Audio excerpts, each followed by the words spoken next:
ஸ்ரீ குருப்பியோ நமக. வணக்கம்.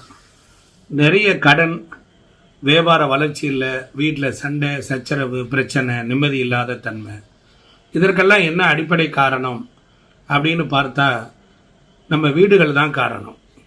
வியாபார கடைகள், சின்ன சின்ன கடைகள், வியாபார நிறுவனங்கள், இவைகளில் வாடிக்கையாளர்கள் அதிகமாக வரவேற்க முடியல, இழுக்க முடியல. அப்போ ஒவ்வொரு வீடும் ஒரு காந்த சக்தியை பெற வேண்டும். வெளியிலிருந்து கிடைக்கக்கூடிய நல்ல ஆற்றல்களை அது வேகமாக உள்ளே இழுக்கணும். அப்படி இழுத்தால் மட்டும்தான் அந்த வீட்டில் பாசிட்டிவ் எனர்ஜி கிடைக்கும். இப்போ பாருங்க, நம்ம வீடை ரொம்ப சுத்தமாக வச்சுக்கணும். வீட்டு தலைவாசல் சுத்தமாக இருந்தாலே பண வரவு அதிகமாக வரும். அதே போல் நம்மளுடைய வீடுகளில் சமையலறை ரொம்ப இம்பார்ட்டன்ட். சமையலறை சரியில்லைன்னாலே நமக்கு தொழில் சரியாக அமையாது. வீட்டில் வசதி வாய்ப்புகள் குறைஞ்சு போயிடும். சமையல் பண்ணுற இடத்துக்கு வலதுகை பக்கத்தில் உப்புக்கள் வைக்கிற ஜாடி இருக்கணும்.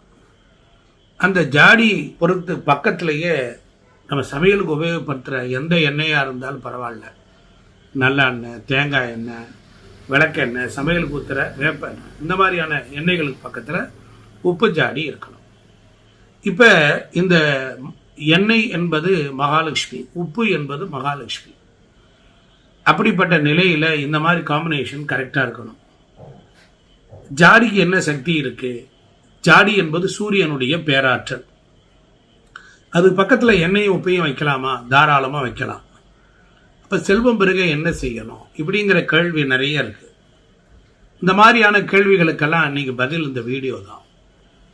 பார்க்கடலில் கடைந்த பொழுது முதல்ல கிடைச்சது நமக்கு உப்புக்கு. பார்க்கடலில் தான் மகாலட்சுமி கிடைத்தாள். அதனால் உப்புக்கள் பொறுத்தளவில் வீட்டில் குறையாமல் பார்த்துக்கிட்டா செல்வம் சேர்ந்துக்கிட்டே இருக்கும். மகாலட்சுமி வாசம் செய்கின்ற இடம் உப்புக்கள், அதுக்கப்புறம் பருப்பு, அதுக்கப்புறம் ஒரு பெண் தலை சீவி முகத்துக்கு பொட்டு வச்சு பூ வச்சு சமைத்தாங்க அப்படின்னா அவள் மகாலட்சுமியாகவே மாறுறாள். நமக்கு வீட்டுக்கு கொடுக்கக்கூடிய ஒரு மரியாதை அதிகம் உண்டு. நம்ம வீடு தான் சுபிட்சம், நம்ம வீடு தான் செல்வம், நம்ம வீடு தான் சமாதானம், நம்ம வீடு தான் ஐஸ்வர்யம். நம்ம வீட்டில் எப்பொழுதுமே நல்ல வார்த்தைகளை பேசிக்கிட்டு இருந்தால், சத்தம் போடாமல் இருந்தால், அதிர்வுகள் இல்லாமல் இருந்தால் அந்த வீட்டில் செல்வத்தை மகாலட்சுமி இருப்பாள். கோபமாக சண்டையாக கத்துனா மகாலட்சுமி நடுங்கி விடுறாங்க. அப்போ வீட்டில் கல் உப்பை வைத்து பலன் சொல்ல முடியுமா? தாராளமாக. ஒரு வீடுகளில் ஒவ்வொரு அறைகளிலையும் 2 கார்னர்கள் இருக்கும். மூளைகள் சந்திக்கிற பகுதிகளில் நெகட்டிவ் போய் அதிகமாக சேர்ந்துடும்.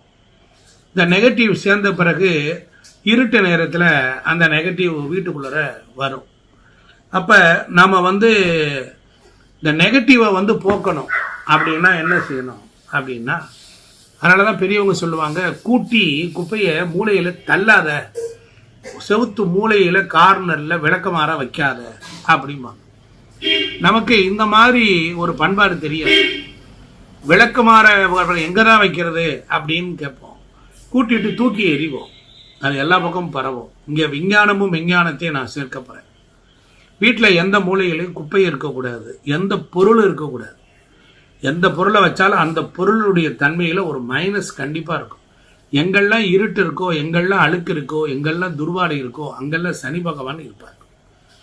அப்போ சனி பகவான்னா அந்த வீட்டில் சனி பகவான் ஆட்சிக்கு ஒரு வீடு வந்துருச்சுன்னா பகலில் தூங்குவான், ராத்திரி ஃபுல்லாக முடிச்சுக்கிட்டு இருப்பான். அதுக்கப்புறம் பாருங்கள், எந்த வேலையும் ஸ்லோவாக தான் நடக்கும். சனினாலே ரோகம்னு அர்த்தம், சனினாலே கடன்னு அர்த்தம், சனினாலே சண்டை சச்சரவுன்னு அர்த்தம். இப்போ உடம்புல கழிவு பொருட்களை ஆட்சி செய்கிறவர் யார் அப்படின்னா சனி பகவான் தான். சனி ஒரு வீட்டில் பிரச்சனையை கொடுக்குறாரு அப்படின்னா முதல்ல இதை கல்லீரல் பிரச்சனையை கொடுப்பார், அப்புறம் இரைப்பை பிரச்சனையை கொடுப்பார், அதற்கப்புறம் தான் கிட்னி பிரச்சனையை கொடுப்பார். இப்போ இந்த வீடுகளில் முழுவதும் நெகட்டிவ் எனர்ஜியை நாமளே போக்கணும். நெகட்டிவ் போயிட்டா பாசிட்டிவ் ஆகிடும் வீடு. மூதேவி போயிட்டான்னா சீதேவி தானாக வந்துடுவாள். இதுதான் ராஜிங். இது சாஸ்திரத்தில் சொல்லியிருக்காங்க, நான் விஞ்ஞானத்தோடு சொல்ல போகிறேன். நீங்கள் ஒரு கண்ணாடி பவுல் எடுத்துக்கோங்க. கண்ணாடி என்றால் சூரியன் அர்த்தம். கண்ணாடிக்கு நெகட்டிவ்களை வாங்கக்கூடிய ஆற்றல் உண்டு. கண்ணாடியில் நீங்கள் பார்த்துட்டு போனீங்கன்னா அவங்க நெகட்டிவ் அதை இழுத்துரும். அப்போ அந்த கண்ணாடி பவுல் ஒன்று எடுத்துக்கோங்க, அதில் கல் உப்பு இயற்கையான கடல்லேருந்து எடுக்கக்கூடிய ப்ராசஸ் பண்ண அந்த கல் உப்பை நிறைய வச்சுக்கோங்க. எப்போவுமே உப்புக்கு வந்து நெகட்டிவை இழுக்கக்கூடிய ஆற்றல் உண்டு.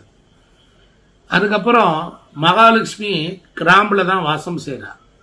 இந்த கிராம்பில் இருக்கக்கூடிய எடுக்க போகும்போது 7 கிராம்பு அதனுடைய தலைப்பகுதி பூ மாதிரி இருக்கும். அதை வரிசையாக வட்ட வடிவமாக இடதுலேருந்து வலது பக்கமாக வச்சிடணும். இந்த இடத்துல கிராம்பு உப்பு நெகட்டிவ் எல்லாம் இழுத்துறோம். கிராம்பு லக்ஷ்மி கடாட்சம் சீக்கிரமே ஐஸ்வர்யத்தை உங்களோட கொண்டாந்து இணைக்கும். இது ஒரு வேதியியல் வினைப்பாடு. இப்போ இதெல்லாம் செஞ்சுட்டா பணம் வந்துடுமா? இதெல்லாம் செஞ்சுட்டா கடன் அடைஞ்சிருமா? கரெக்ட், உங்கள் கேள்வி நியாயம்தான். பட் கடனை அடைப்பதற்கும் வருமானத்தை பெருக்குவதற்கும் ஏற்ற வாழ்க்கை சூழலை, ஒரு அனுபவத்தை தொழில் மூலியமாக, உழைப்பின் மூலியமாக ஒரு அதிர்ஷ்டகரமான சூழலை அந்த வீட்டில் உருவாக்கி உங்ககிட்ட அதை அழைச்சிக்கிட்டு வரும். அப்புறம் என்ன, நீங்கள் வாய்ப்பு கிடைச்சா அதுக்கு அது உழைச்சி நீங்கள் சம்பாரிச்சிடுவீங்க. ஒவ்வொரு அறைகளிலும் ஒரு கண்ணாடி பவுலில் உப்புக்கல்லை கொட்டி அந்த கிராம்பை நீங்கள் மூலையில் வச்சிட்டிங்கன்னா வேகமாக வீட்டினுடைய நெகட்டிவ் எல்லாம் அப்சர்வ் பண்ணிடும்.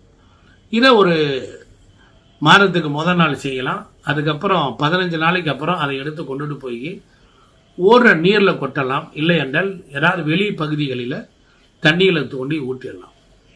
15 நாளைக்கு ஒரு முறை, 30 நாளைக்கு ஒரு முறை இப்படி பண்ணிங்கன்னா இருக்கும். அமாவாசை பௌர்ணமி காலத்தில் நம்மளுடைய ஜாதகத்தில் கிரகங்கள்லாம் வலிமையாகும். அப்போ கிரகங்கள்லாம் வலிமை அடைகின்ற பொழுது அப்போ நம்ம உடம்புல என்ன ஆகும், நிறைய ரியாக்ஷன் இருக்கணும். அப்போ நம்ம அளவுக்கு அதிகமான நேரம் வீட்டில் இருக்கிறோம். வீட்டில் பார்த்தீங்கன்னா இந்த சுடக்கு விடுதல், கையை நெரித்தல், புடனை கட்டுதல், பயனற்ற சொற்களை பேசுதல், இது எல்லாமே நெகட்டிவ் தான். இதெல்லாம் மூளையில் போய் உட்காந்துருக்கும். வாரத்துக்கு ஒரு நாள் நம்ம வீட்டில் வந்து திஷ்டி எடுத்தாங்க. வெள்ளிக்கிழமை அன்னைக்கு சாயங்காலம் திஷ்டி கழிப்பாங்க. 7 மிளகா வத்தல், கொஞ்சம் கல் உப்பு, மிளகு இதெல்லாம் எடுத்து, மிளகா வத்தல், உப்பு, கடுகு இதெல்லாத்தையும் எடுத்து தலையை சுற்றி வாசலில் வச்சு எரிப்பாங்க. நெருப்பின் வழியாகவும் அது போகும். ஆனால் இப்போ அதெல்லாம் அந்த நேரம் செய்கிறதுக்கு நம்ம மறந்துடுவோம். அப்போ மறதியின் காரணமாக திருஷ்டி எடுக்க முடியல. அப்போ என்ன ஆகும், உடம்புல நமக்கு டயர்ட்னஸ் ஆகுது, மனக்குழப்பங்கள் வருது, சண்டை வருது, சச்சரவு வருது, பிரச்சனைகள் வருது. அப்போ நம்ம எசலி போட்டு ஒருத்தருக்கு ஒருத்தர் எசலி போடுறோம். வீட்டில் விட்டு கொடுக்கக்கூடாத குணங்கள், விட்டு கொடுக்க முடியாத குணங்கள் வந்துடுது. இந்த மாதிரி நேரத்தில் இந்த பரிகாரங்கள்லாம் நீங்கள் வீட்டில் செய்யும்போது கண்டிப்பாக உங்கள் வீட்டை வந்து அடுத்த நிலைக்கு கொண்டுட்டு போகணும். இதை நீங்கள் ரொம்ப புரிஞ்சுக்கணும். அப்போ அடுப்புக்கு வலது பக்க மூலையில் நாம் இந்த உப்புக்கள் கண்ணாடி பவுலில் உப்பை கொட்டி கிராம்பை 7 தான் வைக்கணும். மகாலட்சுமி அம்சமாகவே இருக்கும். அதுக்கு கீழே ஒரு தட்டோ ஒரு மரப்பலகையை கூட நீங்கள் வச்சுக்கலாம். எக்காரணத்தை கொண்டும் பிளாஸ்டிக்கோ எவர் சில்வரோ வைக்கவே கூடாது. கண்ணாடி பாத்திரத்தில் மட்டும்தான் வைக்கணும். இப்போ உங்கள் வீட்டில் ஜாடி, அது வந்து ஜாடி என்பது பீங்கான், மண்ணை சேர்ந்தது, அதனுடைய சூரியனுடைய ஆற்றல் உண்டு. அதுக்கு நடுவில் ஒரு 5 ரூபா காசு வைக்கலாம், ஒரு வெள்ளி காசு வைக்கலாம். வைக்கும்போது இந்த நாணயம் என்பது மகாலட்சுமியினுடைய ஒரு குறியீடு. அது உங்களுடைய செல்வ சக்தியை இழுத்துரும். எப்போவுமே உப்பை எப்போதுமே வெள்ளிக்கிழமையில் வாங்கினா ரொம்ப சிறப்பு. அது மட்டும் இல்லாமல் உப்பு குறையக்கூடாது. குறைவதற்குள் அதை நிரப்பிக்கிட்டே இருக்கணும். வியாழன், புதன், ஞாயிறு இந்த நாட்கள் ஜாடியை கழுவி சுத்தம் செய்யாமல் செய்யலாம். வெள்ளிக்கிழமை மாத்திரம் அந்த ஜாடியை கழுவக்கூடாது. மகாலட்சுமி வாசம் செய்கிறனால ஜாடியை கழுவிய பிறகு அதை நன்கு வெயிலில் காய வைக்கணும். அப்புறம்தான் உப்பை நிரப்பணும். அதில் நடுவில் 5 ரூபா காசை வைக்கணும். இந்த 3 முக்கியமான விஷயங்கள். நீங்கள் சமையலுக்கு எந்த எண்ணெயை பயன்படுத்தலாம், அது அந்த எண்ணெய்க்கு பக்கத்தில் இதை வைக்கலாம். அதனால் கணவன் மனைவி உறவுகள் கூடும். இப்படி நீங்கள் இப்போ தொடர்ந்து பராமரிச்சுக்கிட்டே வந்தீங்கன்னா சமையல் அறையில் வாசம் செய்யக்கூடிய சக்தி செல்வமாக மாறும். அமைதி கிடைக்கும், அன்பு உண்டாகும், ஒருத்தருக்கு ஒருத்தர் புரிதல் உண்டாகும். குடும்பத்துக்குள்ளே இந்த சக்தி உள்ளே நுழைஞ்சிடும். கிட்டத்தட்ட இதை செஞ்சு 1 வாரத்துக்குள்ளேயே எதிர்பார்த்த அளவுக்கு வாழ்க்கையில் ஒரு முன்னேற்றம் கிடைக்கும். அப்புறம் அடுத்ததாக கடன் பிரச்சனையினால் கஷ்டப்படுகிறவர்களுக்கும் வாழ்க்கையில் நிம்மதி இல்லாமல் இருப்பவர்களுக்கும் இந்த கல்லுப்பை வச்சே மிக எளிமையான பரிகாரத்தை நம்ம வீட்டில் தொடர்ந்து செஞ்சுக்கிட்டே வர வர நன்மை உண்டாகும். யாரெல்லாம் வீட்டில் இந்த மாதிரி பிரச்சனை இருந்தோ இந்த முயற்சியை நீங்கள் கைவிடலாம். இப்போ தொழில் செஞ்சுக்கிட்டு இருக்காங்க, தொழில் செய்கிற இடத்துல பிரச்சனை இருக்குது. ஆனால் இந்த கல் உப்பை வந்து பிறர் எதையும் மறைச்சி செய்யணும்.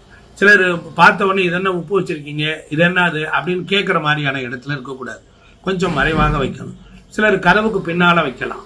இப்படி ஒரு நல்ல பயனுள்ள பரிகாரம் இந்த கல் உப்பு மகாலட்சுமி வாசம் செய்யக்கூடிய பொருட்களில் ஒன்று தான். அதனால் பெரியவங்க வீடு சுத்தம் செய்யும் போது அந்த காலத்தில் உப்புக்கல் போட்டு வீடை கழுவுவாங்க. தாய்மார்கள்லாம் சொல்லுவாங்க. மகாலட்சுமியினுடைய 18 பொருட்களில் முக்கியமானது இந்த கல் உப்பு. இந்த கல் உப்பை சீக்கிரமாக பயன்படுத்தி வாழ்க்கையில் நாம் நிறைய தவறுகள், குற்றங்கள், குறைகள் இருந்து விடுபட்டு மேன்மை அடைய முடியும். சாதாரண சோடா சால்ட் அல்ல, அது இயற்கையாக உருவாகும் கல் உப்பு தான். உங்களுக்கு கடன் இருக்குது, ஒரு 5 லட்சம் 10 லட்சம் எவ்வளோ இருந்தாலும் அந்த கடனை இன்றைக்கே அப்படி அடைச்சிடலாம்னா அப்படி எதிர்பார்க்க முடியாது.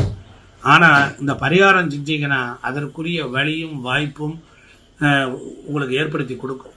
எப்படின்னா, நம்ம உழைச்சி தான் பிழைக்க முடியும். உழைச்ச பணத்தை சேமிக்கிற குணத்தை கொடுக்கணும். அதற்கப்புறம் தைரியம் வரணும். அதுக்கப்புறம் தான் மெல்ல மெல்ல கடன் அடைக்கணும். இது ஒன்றும் ஒரு மாயமோ மந்திரமோ கிடையாது. இதை கூட நம்ம செய்யாமல் எத்தனையோ வீடுகளில் மூளையில் குப்பையும் கூலங்களும் வீட்டில் பார்த்தா ஏகப்பட்ட ஜாமானை அடைச்சி மூச்சே விட முடியாமல் இருக்கிறோம். அதனால் இப்படிப்பட்ட நிலையில் கண்ணாடி பவுலில் இதை வைக்கும்போது கண்ணாடி சூரியனுடைய ஆற்றல் நமக்கு நன்மை உண்டாகும். இப்படிப்பட்ட இந்த கிராம்பு உங்களுக்கு வாழ்க்கையில் ஒரு நல்ல பாசிட்டிவை கொடுக்கும், நெகட்டிவை உறிஞ்சி எடுக்கும். இதை நீங்கள் தவறாமல் செஞ்சு பாருங்கள். நான் ஒரு அண்மையில் ஒரு இங்கிலீஷ் படம் ஒன்று பார்த்தேன். அதில் ஒரு பேயை விரட்டுறதுக்கு ஒரு அறையில் மாயமான பேய்கள்லாம் இருக்குது. பழைய வீட்டை விலைக்கு வாங்கி குடி வந்திருக்கிறாங்க. அந்த வீட்டில் வாழ்ந்தவங்க எல்லாரும் இறந்து போனவங்க அந்த வீட்டில் வாசம் பண்ணுறாங்க. ஆனால் ராத்திரியில் முழிச்சா யாரோ நடக்கிற மாதிரி தெரியுது. அப்போ அவங்க அதை போக்கணும்னு முடிவு பண்ணாங்க. அதுக்கு ஒரு வழி அதில் சொல்லுவான். பகலெல்லாம் காப்பர் பாத்திரத்தில் தண்ணீரை நிரப்பி சூரிய ஒளி படும்படி வச்சுட்டு சாயங்காலம் 6 மணிக்கு தட்டை போட்டு மூடிடுவாங்க. படுக்க போகும்போது அந்த தட்டை திறந்துடுவாங்க. இரவில் சூரிய ஆற்றல் அந்த அறை முழுவதும் பரவும். சூரியனுடைய ஆற்றல் இருக்கும்போது எந்த பூத பிரேத பிசாசுகள் எதுவும் அந்த வீட்டுக்குள்ளே இருக்காது. இப்படியாக பல சினிமாக்களில் மேல்நாட்டில் ஒரு லாஜிக்கோடு சொல்லியிருப்பாங்க. சூரியன் உங்களுக்கு குறைவாக இருக்கிறார் அப்படின்னா சூரியனுடைய சக்தியை பயன்படுத்தலாம். நெகட்டிவ் தான் உங்களை மீண்டும் மீண்டும் கடனாளி ஆக்குது, சண்டையை உருவாக்குது, பிரிவை உருவாக்குது. அதை போக்குவதற்கு பாசிட்டிவால தான் முடியும். அந்த பாசிட்டிவான விஷயத்தை உங்களுக்கு கொடுத்துருக்கிறேன். பயன்படுத்தி உங்கள் வாழ்க்கையில் வெற்றி பெற என்னுடைய வாழ்த்துக்கள். மீண்டும் சந்திப்போம்.